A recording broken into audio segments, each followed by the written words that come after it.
1000 वर्षों तक प्रेत योनि में रहने वाले मुसलमान पीर सुलेमान ने, जिसे अभी सिखों के पूज्य संत राड़े वाले श्री ईश्वर सिंह जी महाराज की कृपा से 5 अगस्त सन 1968 को एक सिख परिवार में मनुष्य योनि प्राप्त हुई। छात्र मनमोहन सिंह के शरीर में प्रवेश करके जो परलोक संबंधी आश्चर्यजनक अपनी स्वयं की आंखों देखी घटनाओं का वर्णन किया है, वह जहां बड़ा रोमांचकारी है, वह हमारे शास्त्र पुराणों की परलोक संबंधी सभी बातों को सर्वदा सत्य प्रमाणित करने वाला भी है। पूज्य संत जी महाराज की सेवा में हर समय रहने वाले मास्टर श्री राजेंद्र सिंह ने हमें बताया कि हमने छात्र मनमोहन सिंह को अपनी एकांत कोठरी में बैठाकर मनमोहन सिंह के शरीर में स्थित 1000 वर्ष के मुसलमान पीर प्रेत से परलौकिक संबंधी प्रश्न किए और उसने हमें जो उत्तर दिया वह इस प्रकार है। श्री राजेंद्र सिंह जी ने कहा, तुम्हारा नाम क्या है? प्रेत: मेरा नाम सुलेमान है। तुम कहाँ के रहने वाले हो? मैं ईरान का रहने वाला हूँ। तुम हिंदुस्तान कैसे आए? हम मुसलमान बादशाह नादिर शाह अब्दाली के साथ जब वह हिंदुस्तान को लूटने के लिए हिंदुस्तान में आया था तो उसके साथ आए थे। वह नादिर शाह तो इस हिंदुस्तान को लूटकर अपने मुल्क वापस चला गया और मैं यहीं हिंदुस्तान में रह गया। यहीं मैंने एक औरत से शादी कर ली और मैं जिला सहारनपुर के मुगल खेड़ा नामक एक गांव में रहने लगा। मेरे उस औरत से 2 लड़के और 2 लड़कियां हुई। इस प्रकार मेरे 4 बच्चे हुए। मेरे नज़दीकी उन दिनों एक हिंदू तपस्वी रहा करता था, जो इस समय मनमोहन सिंह के रूप में आपके सामने बैठा है। वह तपस्वी ताबीज आदि का काम करता था और पाखंड भी खूब करता था। मेरी एक नौजवान बड़ी खूबसूरत लड़की थी, जिससे उस तपस्वी साधु ने अपने नाजायज़ ताल्लुकात पैदा कर लिए। उन नाजायज़ ताल्लुकात का मुझे पता चल गया। मैंने उस समय बहुत कोशिश की कि किसी प्रकार इनके संबंध टूट जाए। खुद भी मैंने बहुत समझाया बुझाया और उस वक्त की हुकूमत के जरिए भी ताल्लुकात तोड़वाने की बड़ी कोशिश की, लेकिन मुझे कामयाबी नहीं मिली। मेरे दिल पर इस बात का ऐसा गहरा असर हुआ, मैंने उस वक्त अपने उस खुदा से यह दुआ की कि मैं इसका बदला किसी प्रकार जरूर लूँगा। इसी ख्याल में कुछ दिनों के बाद मैं मर गया। सुलेमान, तुम अपने मरने की वक्त की सारी हकीकत हमें बताओ। तुम कैसे मरे और उस समय तुम्हारे साथ क्या गुजरी? जब मेरे मरने का वक्त आया तब मेरी आंखों से आंसू निकलने लगे। मेरी जबान एकदम बंद हो गई। मुझे उस समय 4 यमदूत लेने आए। वे आकर मेरे इर्द गिर्द खड़े हो गए और मुझे बुरी तरह से मारने पीटने लगे। वे चारों दूत बड़ी भयंकर डरावनी सूरत के दिखाई देते। मैं उन्हें देखकर बहुत डर गया। मैं इशारे करता रहा, लेकिन मुझसे उस समय अपनी जुबान से कुछ भी बोला नहीं जाता था। उन दूतों का स्थूल शरीर नहीं था, इसलिए वे किसी को दिखाई नहीं देते थे। बस वे सिर्फ मुझे ही दिखाई देते। मुझे मरते वक्त बहुत ज़्यादा तकलीफ हुई, जैसे एक झाड़ी जिसमें कोई पत्ता ना हो, उसमें लंबे लंबे नुकीले कांटे लगे हुए हो, उसके ऊपर बारीक मलमल का कपड़ा डाल दिया जाए और उसे बड़ी बेरहमी से खींचा जाए तो उस कपड़े का एक एक धागा निकल जाएगा। यही मिसाल उस समय मेरी आत्मा की थी। मुझे मरते वक्त इतना घोर दुख हुआ कि मैं उसे बता नहीं सकता। यमराज के दूत जब तुम्हें धर्मराज के सामने ले गए तो उस समय रास्ते में तुम्हारे साथ क्या गुजरी? जब मैं उन यमराज के दूतों ने शरीर में मेरे प्राण निकाले तो मेरे आत्मा को, मेरी रूह को, जिसका सूक्ष्म शरीर होता है और वह आम लोगों की नज़र में नहीं आता, उसको वे मारते पीटते ले गए। करीबन 1 वर्ष का समय लगा, तब मुझे धर्मराज के सामने पेश किया गया। अब तुम यह बताओ कि जब तुम्हें धर्मराज के सामने पेश किया गया उस समय तुम्हारे साथ क्या हुआ। धर्मराज के पास पहुंचने पर चित्रगुप्त नाम के फरिश्ते ने मेरी जिंदगी के जितने भी पाप पुण्य थे सबका सारा हिसाब किताब धर्मराज को बताया। धर्मराज ने जब देख सुनकर मुझे यह सज़ा सुनाई कि तुम्हारे पाप कर्मों के फलस्वरूप तुम्हें अब कुंभी पाक नरक में डाला जाएगा और उस नरक भोगने के बाद तुमको 1000 वर्ष के लिए प्रेत योनि मिलेगी। तुम्हारा यह प्रेत योनि का 1000 वर्ष का समय पूरा हो जाएगा।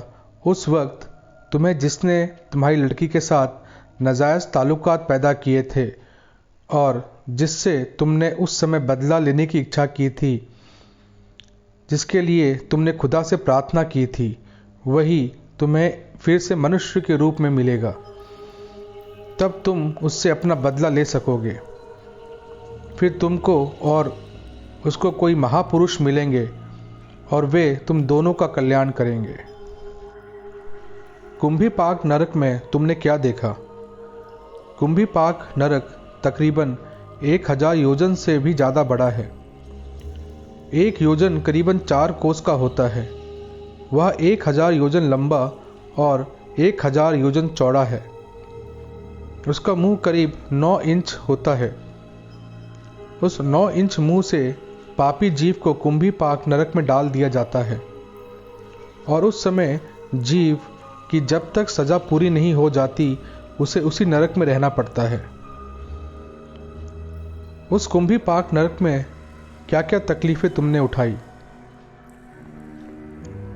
उस नरक के अंदर गंदगी, टट्टी, पेशाब, खून, पस, पीक, आग और भी ऐसी ऐसी बहुत सी दुख देने वाली वस्तुएं हैं कि जिनके द्वारा उस पापी जीव को बड़ी बड़ी तकलीफें दी जाती हैं। कभी तो उसे पकड़कर नरक की आग में जलाया जाता है, कभी गंदगी अर्थात टट्टी के कुएं में डुबो दिया जाता है। जो पर स्त्रीगामी होते हैं उन्हें पकड़कर आग में तपाई हुई स्त्री से चिपटा दिया जाता है। बड़ी बड़ी मार पड़ती है और भी तरह तरह की घोर यातनाएं दी जाती हैं। इस प्रकार उस पापी को अपने किए हुए पापों का फल भुगताया जाता है। समय पूरा होने पर फिर उस जीव को कुंभी पाक नरक से निकालकर दूसरी योनियों में डाल दिया जाता है। तुम्हारा कुंभी पाक नरक से निकलने के बाद क्या हुआ? मुझे कुंभी पाक की घोर यातनाएं भोगने के बाद निकालकर यह प्रेत योनि दे दी गई। प्रेत योनि मिलने पर मैं अपने गांव मुगल खेड़ा में आकर जहां मेरी कब्र थी वहीं रहने लगा। मेरी मज़ार पर पूजा करने वाले जो लोग आते थे मैं उन सबको देख पाता था, पर कोई मुझे नहीं देख पाता। मेरे साथ 5 प्रेत और रहते थे। उनमें से एक प्रेत की आयु 3500 साल, दूसरे की 3000, तीसरे की 3500 साल, चौथे की 5000 साल और पांचवें की उम्र 4 युग की है। वह पिछले कलयुग का प्रेत बना हुआ है। जिस प्रेत की उम्र 4 युगों की है उसका कल्याण कैसे होगा? कलयुग के आखिरी में जब भगवान कल्कि नारायण अवतरित होंगे तो ही वह उसका कल्याण करेंगे। तुम इस मनमोहन सिंह के शरीर में कैसे आए? मेरी प्रेत योनि से छुटकारा होने के लिए 1000 वर्ष पूरे होने वाले ही थे कि यह लड़का मनमोहन सिंह एक बार मेरी मज़ार पर आके इसने पेशाब कर दिया। मैंने इसे बड़े गौर से देखा तो इसके आत्मा को मैंने पहचान लिया कि ये वही तपस्वी है जिसने मेरी लड़की के साथ नाजायज़ ताल्लुकात पैदा किए थे। मैंने यह तय कर लिया कि मैं अब इससे अपना बदला अवश्य लूँगा। मैंने झटके से इसे पकड़ लिया और मैं इसके शरीर के अंदर दाखिल हो गया। मैंने और बहुतों को पकड़ पकड़ कर मार दिया था, पर मैं इसे नहीं मारना चाहता था क्योंकि इसके द्वारा मेरा उद्धार होना था। अब 7 साल से मैं इस लड़के मनमोहन सिंह के शरीर के अंदर हूँ और अब वह समय आ गया है कि जो मैंने इससे खूब सताकर इससे अपना बदला भी ले लिया है। और अब मैं संत जी से मिलकर अपना और इसका कल्याण कराने की प्रार्थना करता हूँ। इंसान का कल्याण कौन से भजन से हो सकता है? अपने अपने गुरु का दिया हुआ भगवान का नाम जपने से इंसान का कल्याण होता है, ऐसा धर्मराज जी ने कहा था। धर्मराज कैसा था? धर्मराज बहुत ही खूबसूरत था और उसके सफ़ेद लंबी लंबी सफ़ेद दाढ़ी थी। उसके सिर पर भी दिव्य केश थे और धर्मराज बड़े रूप वाला और जलाल वाला था। उसका सूक्ष्म और बड़ा दिव्य शरीर था। उसमें अपने शरीर को पलटने की भी शक्ति थी। तुम्हें प्रेत योनि क्यों मिली? मुझे प्रेत योनि इसलिए मिली कि मेरे पाप तो बड़े थे ही। मैं भी अपनी सारी जिंदगी झाड़े फूके का काम करता था, भूत प्रेतों को निकालने का झूठा नाटक करता था। इसी काले इल्म की वजह से मुझे प्रेत योनि मिली। मेरी जिंदगी में मेरे कर्म सदा गंदे थे और मैंने दूसरों की औरतों के साथ अपने नाजायज़ ताल्लुकात पैदा कर लिए थे। और भी मैं बड़े बड़े कुकर्म और बड़े बड़े घोर पाप किए थे, जिसके कारण मुझे कुंभी पाक नरक में जाना पड़ा और अपने लिए किए हुए इस पाप को मुझे भोगना पड़ा। फिर मुझे यहाँ 1000 वर्ष के लिए प्रेत योनि में डाल दिया गया। क्या तुम प्रेतों को, भूतों को कथा कीर्तन में, सत्संग में शांति प्राप्त होती है? प्रेत या भूत योनियों को सत्संग में और कथा कीर्तन में आने का हुक्म नहीं है। अगर कथा कीर्तन में, सत्संग में भूत प्रेत आएंगे तो उन्हें आग लग जाती है, उनका शरीर जलने लगता है। जहाँ पर कथा कीर्तन होता है, जहाँ पे सत्संग होता है, वहाँ से भूत प्रेत एकदम भाग जाते हैं। यदि कोई प्रेत किसी मनुष्य के शरीर के अंदर प्रवेश कर जाए और फिर वह आदमी यदि किसी महापुरुष की शरण में चला जाए तो उस महापुरुष की दया दृष्टि से और उनकी दयालुता से यह वचन हो जाए कि तुम सत्संग कथा कीर्तन सुनो, तब शांति प्राप्त होगी, तो उस सत्संग कथा कीर्तन सुनने से अवश्य शांति प्राप्त होती है।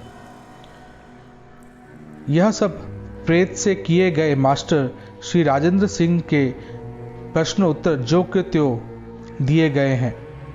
यह स्मरण रहे कि छात्र मनमोहन सिंह के शरीर में रहने वाले वह मुसलमान प्रेत कुरान की आयतें भी बोलना जानता था, जबकि छात्र कुरान का एक अक्षर भी नहीं पढ़ा था। ये वीडियो आपको कैसी लगी कमेंट के माध्यम से ज़रूर बताइएगा।